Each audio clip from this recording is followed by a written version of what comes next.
Ayan guys, i-open lang natin ang ating Facebook account. So make sure guys na updated yung Facebook na gagamitin natin. So pagka-open mula dito sa homepage, itap lang natin yung 3 horizontal lines so nandito sa upper right corner or yung menu ng ating Facebook.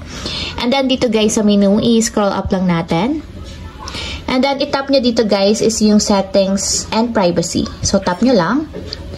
And then dito guys, may makikita kayo dito ang orders and payments. So itatap nyo lang dito guys is yung orders and payments.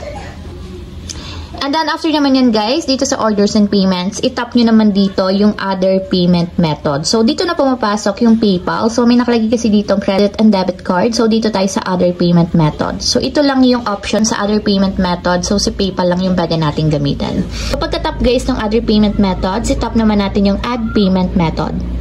So kung makikita nyo guys, PayPal lang yung pwede nating piliin dito. So tap lang natin yung PayPal. So dito guys is ilalagin nyo lang yung inyong PayPal account. So dapat meron kayong account sa PayPal. So login nyo lang. So pag ilagay ng inyong email or mobile number sa PayPal, tap nyo yung next. Ayan guys, tap lang natin dito yung get a code para makakuha tayo ng code. So magsasend siya guys sa ating nakaregister mobile number sa PayPal. So lagay nyo lang dito sa blank boxes. And take note nga pala, para makapag-add kayo ng PayPal account dito sa Facebook, kailangan maglagay kayo ng credit or debit card details. So, lagay nyo lang is yung inyong card holder name and then card number, lagay nyo din dito. Then, after nyo mailagay yung card number, so lagay nyo din yung expiration dates. So, month and year yung ilalagay nyo dito. Then, after sa expiration, so yung CVV number naman is makikita sa likod ng inyong card. So, usually ito yung 3-digit number katabi ng inyong signature.